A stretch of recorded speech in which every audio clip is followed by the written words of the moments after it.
Douglass's life sort of stands across the expanse of the 19th century as a symbol of the worst and the best in the American character. He was the slave who saw most of the worst brutalities of slavery. He was the slave, however, who freed himself and by luck, pluck, and gifts remade himself. Most importantly, he had an enormous ability to capture in words the meaning of what America is about. I have no accurate knowledge of my age, never having seen any authentic record containing it. By far the larger part of the slaves know as little of their ages as horses know of theirs, and it is the wish of most masters within my knowledge to keep their slaves thus ignorant. I do not remember to have ever met a slave who could tell of his birthday. Frederick Douglass, 1845.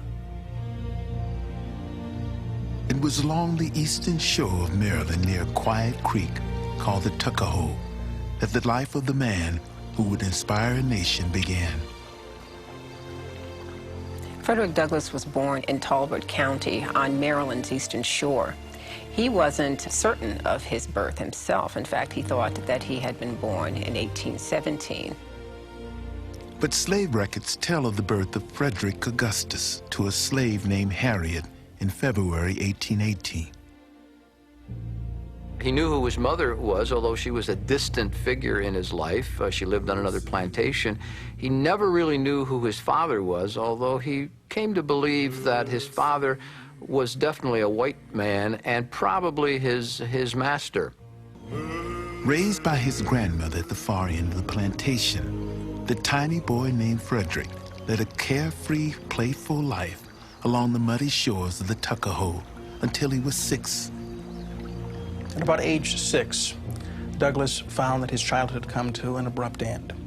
He was assigned to act as the companion and caretaker of the child of the owner of the plantation.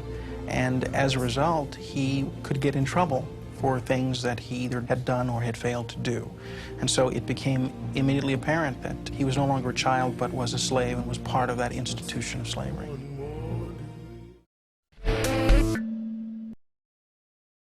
Good morning, Lions. Today is February 9, 2012. Before we get started, let's go to the pledge.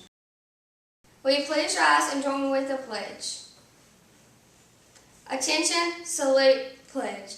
I pledge allegiance to the flag of the United States of America and to the republic for which it stands, one nation, under God, indivisible, with liberty and justice for all. Now will you please remain standing for the moment of silence. Now back to the show.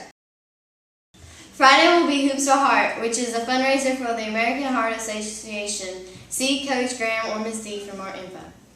Students of the week for this week are 6th grade Brashawn Hemingway, Zachary Jordan, Jerkunda Riggins, Ladidra Dozer, 7th grade Dominique Miner, Josh Utter, Enrica Jackson, and Seth Collins, and for 8th grade Raven Jones, Demetrius Riggins, Stefan Rivoli, and Lashana Gill. January 28th is the Multicultural Fair. For more information, it's coming soon.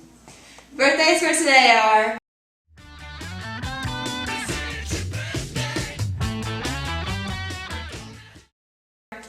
Happy birthday, that's all I have for today, Lions. Bye.